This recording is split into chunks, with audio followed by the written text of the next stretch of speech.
Hearken warriors, welcome to the Brothers Gadenne podcast, where we prepare you for the fury of emergencies, disasters, and the battles of everyday life. For Elder Verissimo, let us begin. Carry his weapon always. You never know when you may need them on the road. That's from the Havamal, stanza 38. And for those who don't know, the Havamal is also known as the sayings of the High One or the sayings of Odin.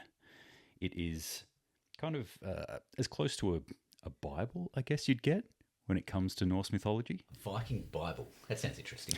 Yeah. So I thought I'd start off with that quote because it's talking about you need to be ready. You need to take your stuff with you. And today we are talking about grab bags. The art of the bug-out bag. The art of the bug-out bag. Probably the funnest subject there is, as far as I'm concerned. It is. Look, talking about it's fun. Much prefer to be just pulling my kit apart and disseminating it and then rebuilding it again. That's also a lot of fun. Or finding new and interesting things I can put into my various bug-out bags. Oh shit, yeah. If you're actually using your bug-out bag, it's a pretty terrible day, to be honest. But it's cool to think about it. Cool to build them. It's like, oh, look at this little niche bit of equipment, and people love to talk about it. So that's what brought us here today to talk about it today, because it is a common request. What can I put in my bug-out bag? Well, here you go.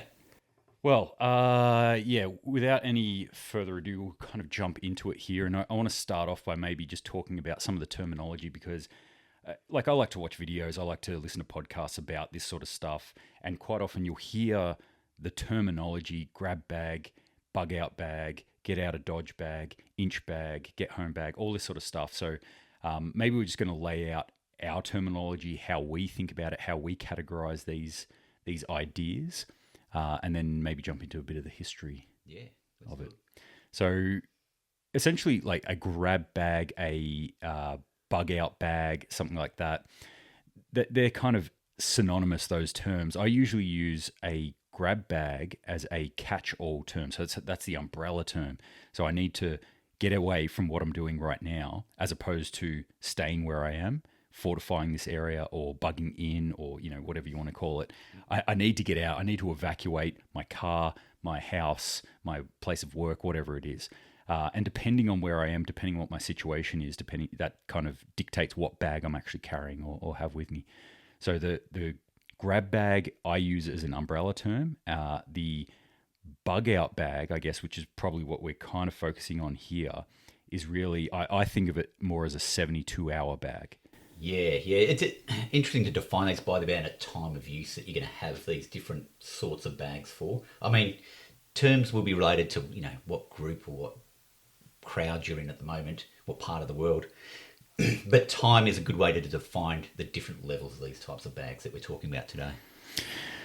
So usually that's what people are thinking about. The other thing that I find when I talk to people about this, they're thinking about is they say bug out bag, but it's this bag which is really built around wilderness survival, around bushcrafting, with this idea that I'm going to escape out into the forest and live out the zombie apocalypse out there, which, I'm not going to go into that. I think it's a little farcical to start off with. And if you've ever actually tried to survive by yourself, it's kind of hard yards. But I call that one an inch bag, the I'm never coming home bag, INCH, the inch bag.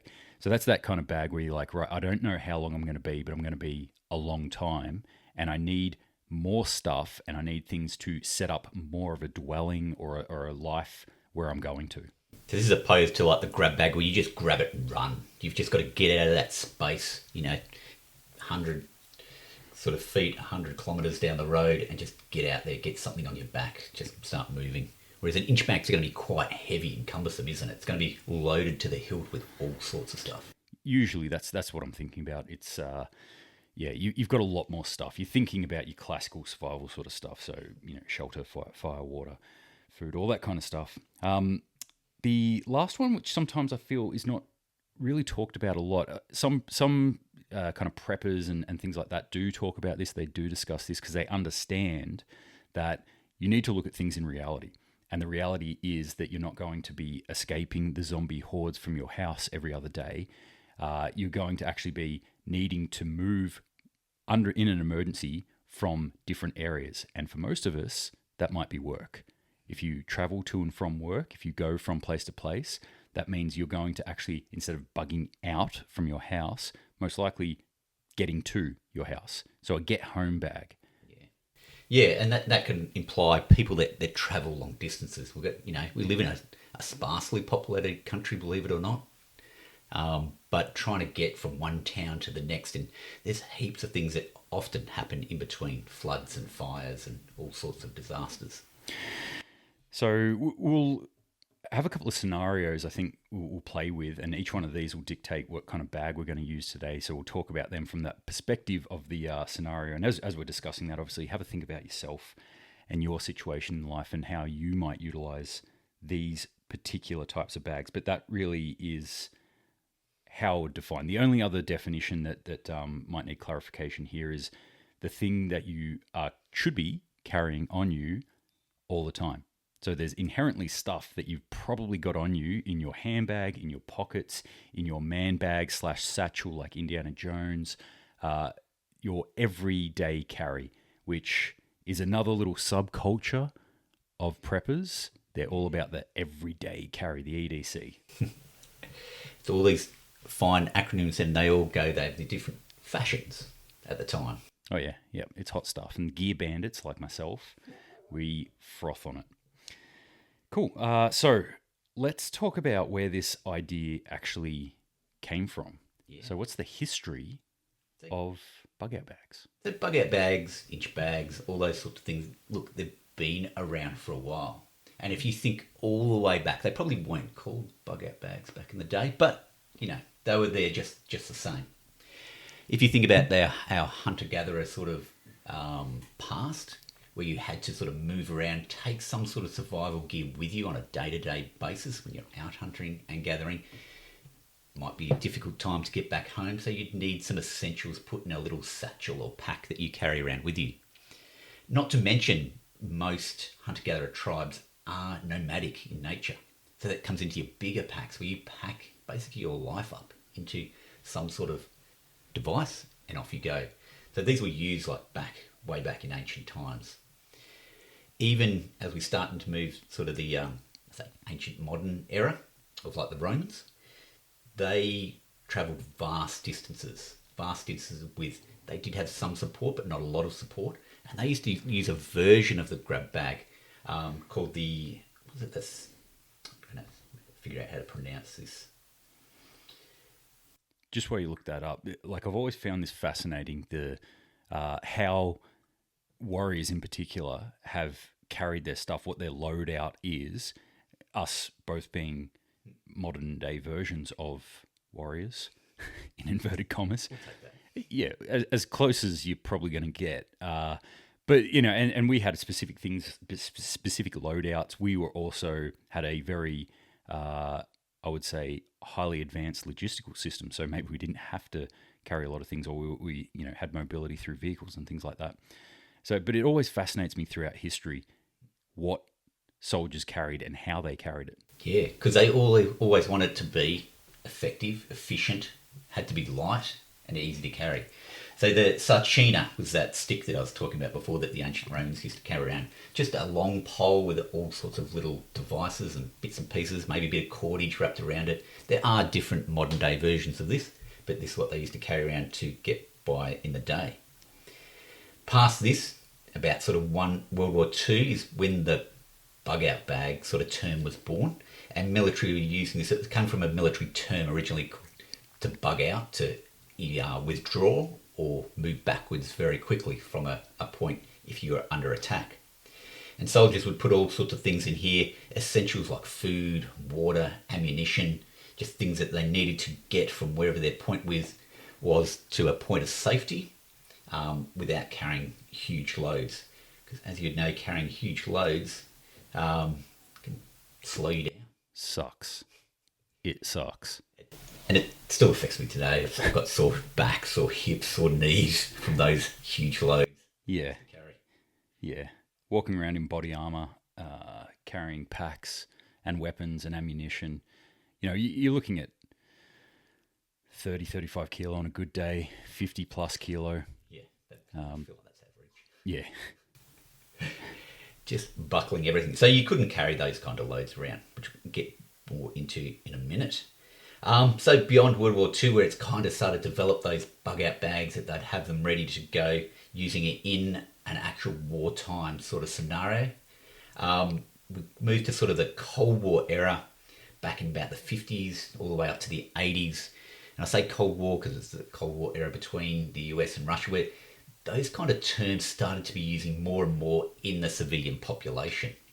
And it was actually encouraged by governments during that time for people to be prepared to, how are you going to get from your house to your fallout shelter, etc., those kind of things. So people in the popular civilians started to develop their own bug-out bags, what they needed to get by. They'd still be consisted of the same basic sort of principles, the same things that they needed to get from point A to point B. But that's where they started to develop there. Then we start to move in sort of like the late 70s, the early 90s, with the survivalist sort of movement comes into play. This is what most people, I think, still think of when they think grab bags. So it's something that I think is born out of that Cold War era. Russians under the mattress, beans, bullets, and band-aids in your bunker, or whatever the other bees you can stick in there. And people still sort of think of this like, we're gonna escape out into the forest and form a little pack called the Wolverines and fight off the Ruskies, Red Dawn style. That's right. And look, I think a lot of movies around that era really are to blame actually. I love that movie though. It's brilliant. Seen the remake of it? No. Okay, that's good. That's good. Yeah. Stick with the original. Movies like that, there's a lot of them around that sort of time period as well, and it's like a lot of, as you said, a lot of people identify and understand what bug-out bags or grab bags are.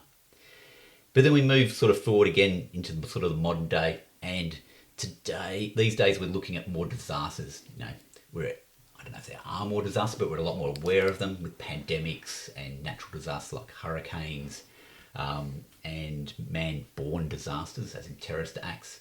People are now becoming more prepared, want to be more prepared, and are developing and evolving their bug-out bags, their bug-out packs for these kind of scenarios now.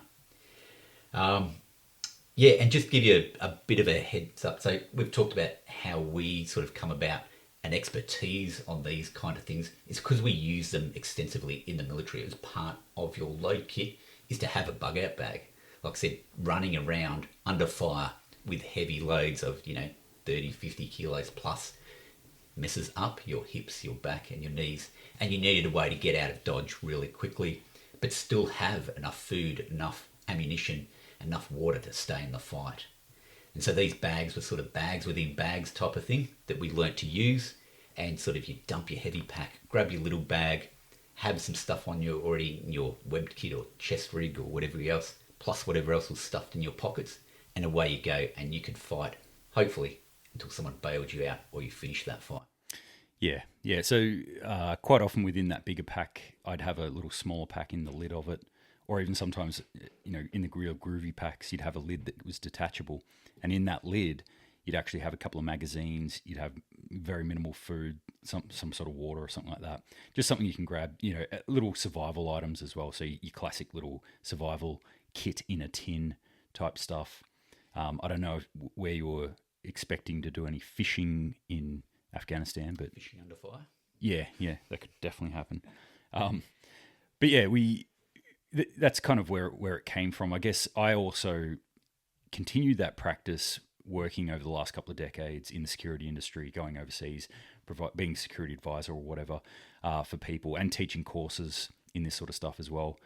It was something that I'd still always have, because I would take, say, journalists or a media crew into a disaster zone or a high threat environment, a conflict zone, knowing full well that at any point this could totally collapse, this could all go pear-shaped, and we need to get out of there then and there.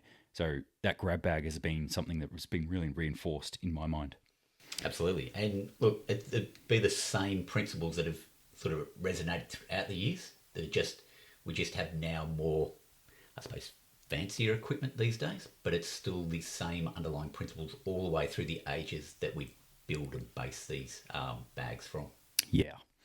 All right, well, let's put this into some real terms now. Let's think of some real scenarios and talk about what kind of stuff you might want for those kits, or where you'd actually use those kits. So, scenario numero uno.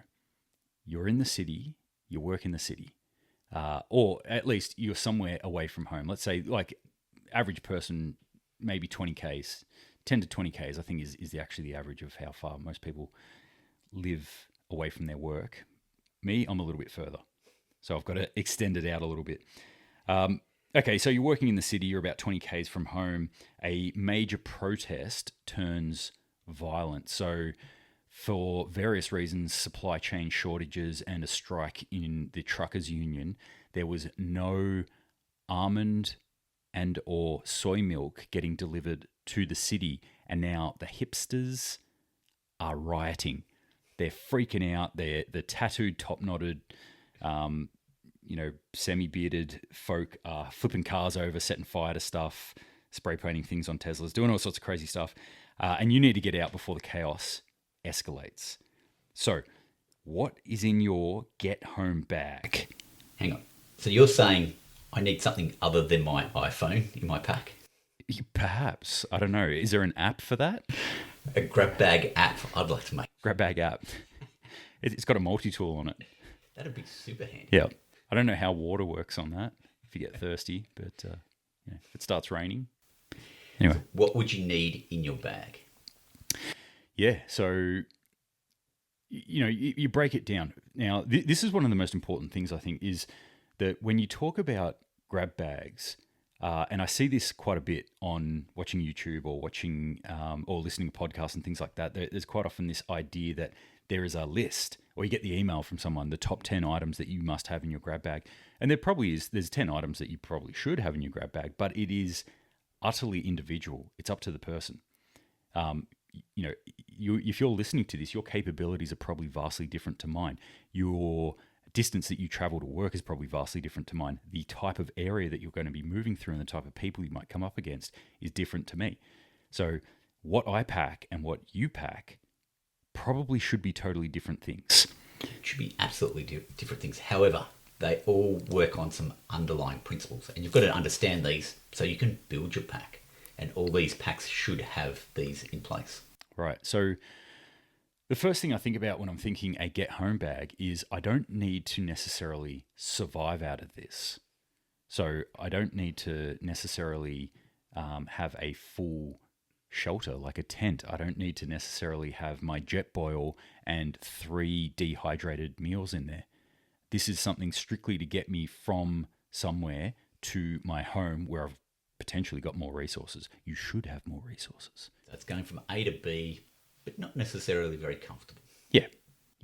So, what sort of things would you be thinking of? First thing, if I'm on the run, I want something to drink. I want some water. Yeah. Yep. Definitely. So, a number of different ways you can do this. Obviously, the easiest but the most burdensome is to carry actual water. So, in my vehicle, I've usually got just a couple of little long life Tetra Paks hidden away, smuggled away, or a bottle of water. It might just be a half a litre, 1 litre bottle of water, but there's usually something like that in my vehicle, so I can grab that and have instant water if need be. On top of that, I've also got a water filter, and because I might be evacuating through a city, as we are in this scenario, a Silcock key, which is a really groovy little thing which opens up the faucet or the tap in buildings. So you often see taps at buildings and they don't have a little thing on them to start it up. I'm totally blanking on what that word is. But the thing you twist and water comes out. It doesn't have that, but it's got a little notch. And if you've got one of these Silcock keys, you can put that in there and actually turn the water on and get water from heaps of different places in a city. I think it's actually just the tap part of the tap. It's the handle. Let's call it a tap. Yeah. All right. The handle of the tap. The handle of a tap. But it's Glad we figured that out. But it's how it fits into the key sort of space. So you've got to have the right sort of connection, I suppose, to open those up. Yeah. Actually, I need to go get another Silcock key because I was boarding a plane, domestic flight, and they took it off me. Because you might I don't know. drink yourself to death. On a plane? Yeah. I'm not sure why, but they've got their rules. What else? What else do you need to stay safe? To stay safe, look, I'm probably going to want a med kit of some sort, and that could be a very basic sort of med kit. But I'm going to want something in case of emergency. Hold the fluids where they're supposed to be on the inside, and be able to get me by so I can keep moving. Keep the red stuff in and pumping around the body, and keep the air going in and out. It's a good start. There you go. That's little Gads's guide to medicine. Don't need to be a doctor. Not at all. Yeah, I've actually got several med kits in my car and many tourniquets. But the two main ones I've got a big backpack, which is actually I've built around car accidents. So I thought about what are the kind of injuries that might be likely in a car accident, and kind of built that kit out for that. So I can grab that entire backpack, and that's a whole medical thing. Or I've got a very small trauma kit. So this is just your, holes that are leaking red stuff, or not being able to get air in and out. Yeah. And with these sort of med kits, this is where it comes extensively into sort of your skill levels as well.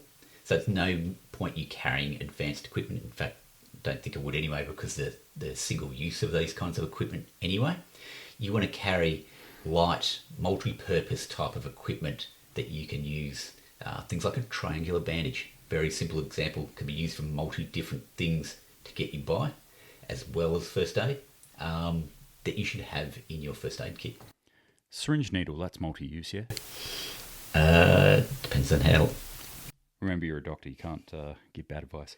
All right, so my kit, you're going to love this, because I know how wrapped you are about these types of bags. My kit in my car, my little get-home kit, is a bum bag. Yeah, your fanny pack. Yeah, it's my tactical bum bag. Look, they might have their purpose somewhere, but I just think that bum bag bouncing along as you're running away, it's just like, so cool. I love it. Anyway, other things I've got in there in case people are interested. I've actually got a fixed blade knife, which I had to use the other day. Somebody ran over a blue-tongued lizard in front of me and then just drove off. And the thing was squirming around on the ground, so I had to jump out of the car and end it. Yeah. Probably the most humane thing to do. Mercy kill, yeah. Anyway, fixed blade knife, that's really neither here nor there. Some people really froth on those sorts of things. Some people do not want that. And in my EDC, I always carry my Leathermans anyway, so I've got a blade on that if required. Definitely. I think some sort of blade is kind of essential. I mean, different blades have different purposes. So your fixed blade for some hardier type work. For your finer type things, you can have a small folding blade, which would do just fine for a lot of uses. Yep. Just quickly, a couple other things I've got in there. I've got a poncho, which I can turn into a hoochie, which is just a military term for a tarp over your head. A little bit of cordage in order to do that. Caveat on this information too, I've got about 80-something Ks that I might have to move home. So I'm thinking about a couple of days that I might have to be walking or travelling. Yeah, so you're going to need a bit of rest in between that. You're not just going to run 80 Ks in the one day. Yeah, exactly. Electrolytes, I've got some electrolyte powders. I actually carry a Grail water filter, water filtration system, and a little bit of food, as in a shelf-stable protein-type collagen bar or fat bar, and some coffee. Because you can't live without coffee. Right. Like, there's no point in living without coffee. But, I mean, other reasons, look, hopefully you're all hardened coffee drinkers. If you're not already, just take it up right now. But it gives you a bit of energy, when you're running low, to be able you're able to continue. So that sort of covers off really well, sort of like some of our shelter and warmth, how to sort of keep going, how to sort of protect yourself from some of the elements. And these things are things that you need to think about in your grab bag. Communications, you might want some sort of communication device. Look, I mean, as much of handheld radios and that are great, they're not really purposeful unless you've got someone listening at the other end. Mm-hmm. But your phone, an extra battery pack or something like that may be more applicable in the area that you're working, particularly if you're working in those city type environments that will have some coverage to it. What about navigation? Navigation. There's two bases to your navigation. One depends on your knowledge level. The more knowledge you have, perhaps the less gear you can use. But carrying a GPS device, at the very least a compass, and just some way to sort of point the general direction, knowing what general direction you have. So if you know the area, maybe you will have an escape map of some sort. Having a map's a good idea, I think. All right, let's before we delve into the things parts of it, let's also jump into the next scenario here. And this one I like, I particularly like for Australians because most people kind of get this. So scenario 2 is a natural disaster. You're at home and maybe the rain's pouring down. In this case, let's say it's a bushfire. Bushfire's coming through. You're going to have to make that choice. Unless you're very well equipped, physically able, and a little bit experienced in doing this, you probably shouldn't stick around in your house and try and fight a fire if a big bushfire is coming through and you live in and around a bushfire zone. So for most people, I think evacuation would be the primary thing that they want to do. So you've got 10 minutes now to grab your gear and get out. But on top of this, the power is down and you've got no cell service.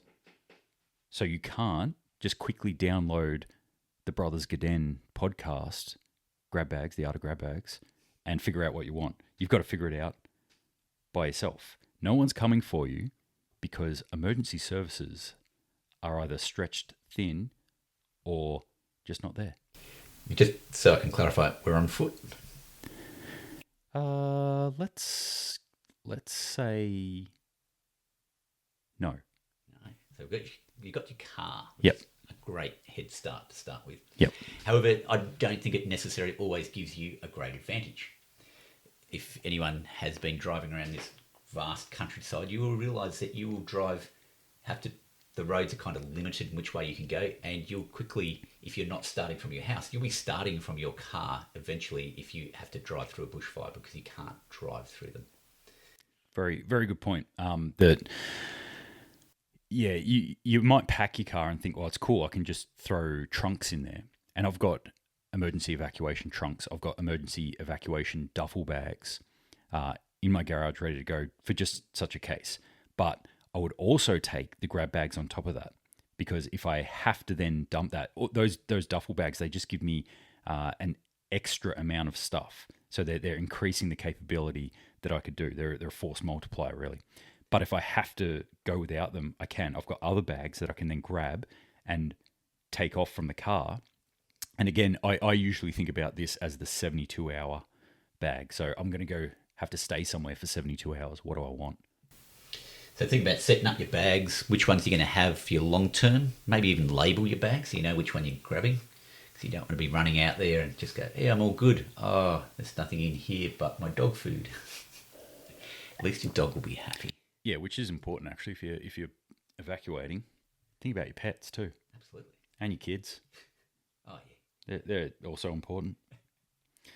So again, this is something that differs for different people. But usually I think of this as the backpack. This is kind of the classic bug out bag, the grab bag that I think most people, it pops into their mind when you start talking about this sort of stuff. They're like, yeah, I've got a backpack and it's filled with these sorts of things. One of the issues I think that crops up here is trying to fill it with too much stuff. Yeah, quite easily you can fill it with too much stuff, too much heavy equipment.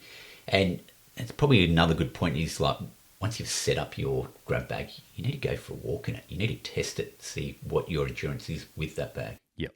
Yeah. Find out where it's uncomfortable, where it works, where it doesn't work. Maybe even live out of it, which we might have a secret challenge coming up. Okay, lastly, large-scale collapse. So a long-term national emergency unfolds. Maybe it's an economic collapse or some sort of infrastructure failure, maybe even some sort of massive cyber attack that's knocked out critical service and people have gone crazy. This is your quote unquote grid down sort of scenario. This is a Avengers level event, if you will. Law enforcement is totally overwhelmed or, again, not existent. You're totally on your own, and for whatever reason, let's say there's roving bands of looters/zombies coming through your particular area. You need to get out of there, and you cannot come back. So this is bugging out totally. What do you want? What do you want? You're thinking about this. When we're getting to this one, I'm thinking a bigger backpack. I'm thinking hiking backpacks. I'm thinking more sustained stuff. Yeah, so you're going to look at something beyond just your normal shelter, food, and water. You're going to be looking at self-defense in these kind of scenarios.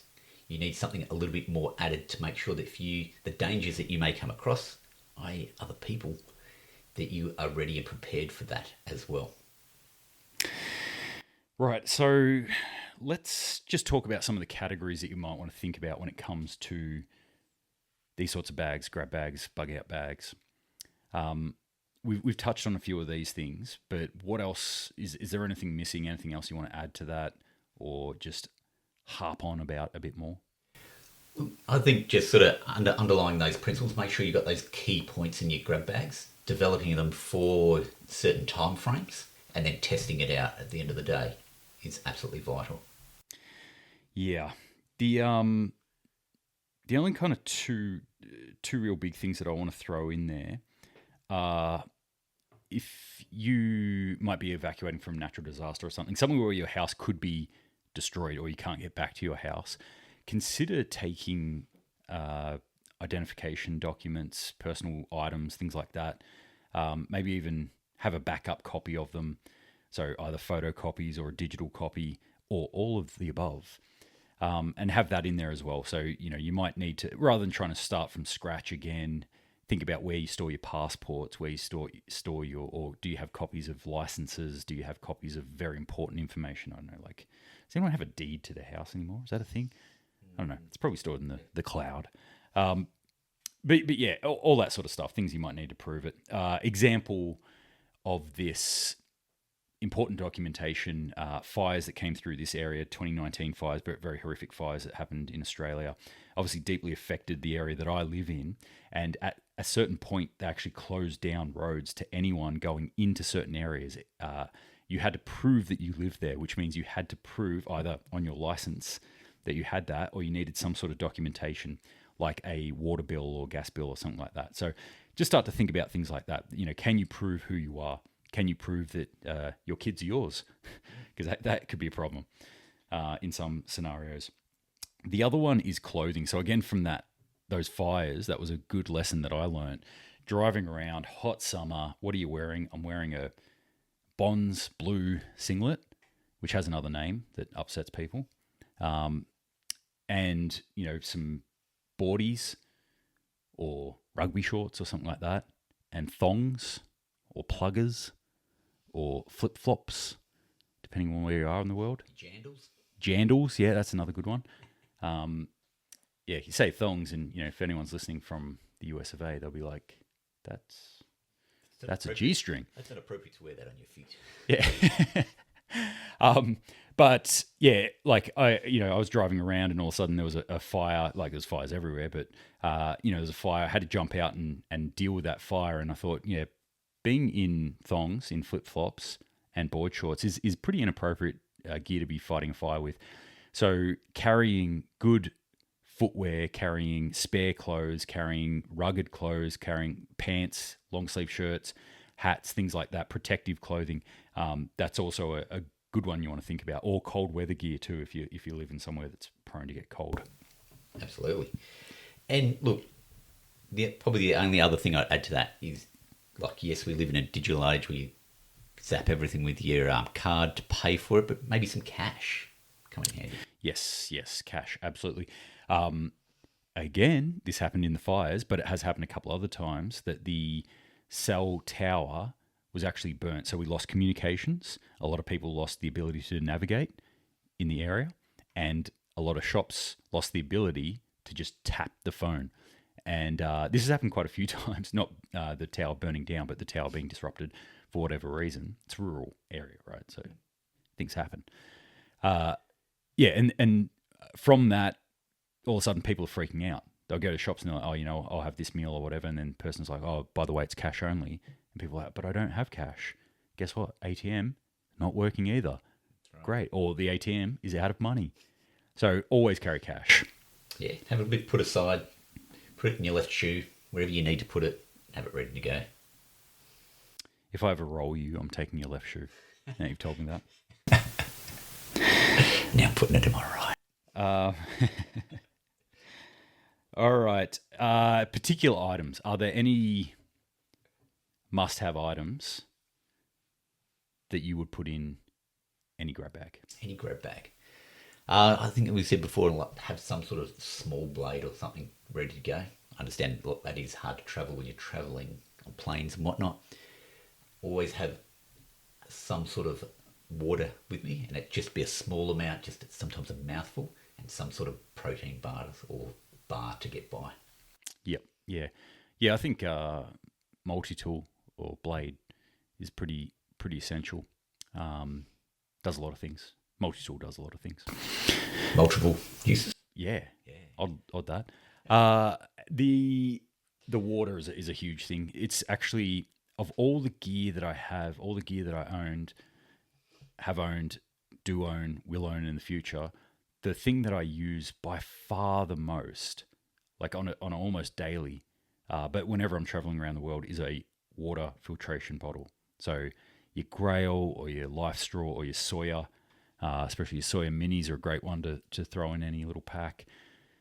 That's the number one thing. Like, if anyone's going to go out right now and spend dollaroos on gear, I would say that should be the first thing that you target. Not necessarily from Target. I don't think they sell them. Yeah, I think that's probably the only two ones that I would really say you must have. Yeah. Food, you can go a while without food. Just suck it up. Says old lard monkey beside me. Whoa, shots fired. Jeez. I like to eat, all right, but, I've been known to go without food every now and then. I love a little intermittent fasting. Thanks for that, though. All right, so I want to get actionable now. I want to give people a bit of a challenge. If you're listening to this at home and you're thinking, yes, I've got a grab bag, or shit, I don't have a grab bag, I want to give you some challenges. A couple of challenges, you fit in here wherever you feel is appropriate for you to do. First one, option one, is I want you to take your grab bag. This is probably, I would say, the hardest. I want you to take your grab bag, go out somewhere, and live out of it, and only it for 24 hours. I want to see how you go. That's a tough ask. Yeah. I mean, it's a tough ask getting 24 hours to yourself. True. To do something. Yeah. But I'd be even interested in, if you're anything like me and you can't, the family is always trying to get your attention and do stuff. No, I love my family. I want to hang around with them. Take them with you. You could take them with you. No, try it out. Like, even if you're going to work, what's it like to live out of a grab bag at work? Just do your normal day and test out your preps, test out your grab bag. Next one is, okay, you don't want to do that. I want you to take whatever pack you've got, that pack that you've created, your grab bag, and go for a bit of a wander, at least 10 Ks. Last time I did this, I would have done just over 10 Ks, I think. And I was surprised at how much I hurt. I was going to say, you're surprised that it worked, but yeah, okay. Oh, it worked. Like, I got there. My knees almost exploded, but, I did it. And that led me to what I'll call challenge 3, which is the how much do I need this list? Yeah. So after I did that walk, I actually pulled that pack apart, and I had a keep, replace, or ditch list. So there were some things I was like, this was awesome, definitely keep it. This, I don't know about this, and I think I could replace it, or it could be covered by something else. And then there are other things I'm like, I 100% do not need a huge, 15 centimeter bush knife that has a big skull crusher on the end that weighs a ton. I don't need to carry that, and the machete, and a shovel, and a spearhead, and an axe. One of these things can probably go. Only one. Yeah. You got to pick. Really the axe stayed. Just spoiler alert, the axe stayed. So do that. Go for the walk, and then afterwards go, do I need all this stuff? And which will usually be pretty easy because one logically follows the other. You go for the walk and you go, good God, this pack's a lot heavier. I thought it was only 10 kilos. Maybe it is, but then you go 10 Ks and you're like, that kind of sucked. That was worse than I thought it was. How do I make this easier? Yeah, I think that trimming of the pack is like super, super vital because you will just endlessly put more things in your pack. Yeah. You just say, I need backup to the backup, backup to the backup, Yeah. to the backup. Which... It's easy to do. Don't go too crazy though. Here's a little story from when I was growing up. My big brother, he's off in the army. He comes back one time and he shows me his toiletry kit, and in it is a toothbrush that he's cut in half. I think this is the coolest thing ever. And so finally I join the army and I get a toothbrush and I cut that thing in half. And about 18 months into it, I'm out bush and I've got these dirty, manky hands and I'm like trying to brush my teeth and I'm sticking these dirty, manky hands in because I've got half a friggin' toothbrush. And I go, what the hell am I doing? To save 4 grams of weight and this much space? It was the most stupidest thing I've ever done. But thanks for that. Anytime. Yeah. So be realistic about it. Saving 4 grams is probably not going to break the bank, but there's quite often items in there you don't need. All right, last little challenge. If you're listening at home and you're going, I don't have a grab bag at all, then I challenge you to go and build one from stuff that you have at home, because you can literally spend thousands of dollars building out a grab bag if you wanted to. But it's not necessary, because at the end of the day, you build it and then you put it on a shelf, or you put it at the front door, or you store it in your car or whatever, and you don't actually use it except in extremis, in an emergency, which is cool. That's a worthwhile thing to have, I think still. But if you go and spend $3,000 kitting out a really all singing, all dancing pack, that's kind of $3,000 that you might never actually use. So quite often, you can just look in that third shelf down in your kitchen, which has all kinds of random crap, or that box of random stuff in your garage, and maybe your kid's old backpack, and you can build a very functional grab bag from those things. So if you decide to take up any of those challenges, I want to see it. Post it up on our social medias, send us an email, do whatever. You can send a raven with a photo of it, but I want to know how you go with it, with these challenges, especially that last one if you're building one from your kitchen. Cool. That sounds good. All right, do you have any closing thoughts? Let's wrap this up and kick it into touch on grab bags. Grab bags, like I said, make them usable, make them almost every day. Survival is an everyday event, and you've just got to make sure that you can survive each day. So start with that as your basis for your grab bag. Awesome. Well, if you have liked anything that you've heard in this grab bag stuff, please feel free to comment on any of the forms that we have in social media and blah, blah, blah. It all helps. If you think we're total fools, idiots, you didn't even mention the kitchen sink, you idiot, then put that in there too. We love being challenged on stuff, but mainly we actually love that when people do that, it's more comments and it changes the algorithm of social media. So, it's all publicity is good publicity. So go crazy. If you've built your own one, if you want to brag about yours, if you think yours is the best ever, it might actually be. So please, post it up. Let us all know. Share it with the community, because there could be ideas that you have that might trigger someone else to go like, yes, that's the thing I need, or that's what I was forgetting. And I'm sure there's heaps of stuff that we've forgotten to say. But like I said, my closing thought here is that grab bags are totally personal. You need to look at your own risk analysis, I guess. You need to look at your own situation and think about what your user requirements are, and then build your bag for that. Don't just take a list off the internet of 10 things that you should have in every grab bag. Don't just listen to the Brothers Gadenne podcast on the art of grab bag and go, yep, everything they said I'll put in. All those tubes I've seen. This is the 10 things you must have in your grab bag. Yeah. Like, you're not me. You don't know me. Well, there's no knee braces in there. How do you think I'm going to walk anywhere without knee braces, bro? I'm old and broken, though. All right, so, yeah, apart from that, anything else? All good. Cool. Well, we will stop it there. Remember to subscribe to the podcast, share it with your friends, click the like button, click the bell button to get notifications, depending on what you're watching this on. There's all sorts of buttons. There's thumbs up and love hearts and all kinds of stuff. Do it all. Do it all. We appreciate it all. And apart from that, until next time, stay safe, keep your eyes open. See you next time. See you next time.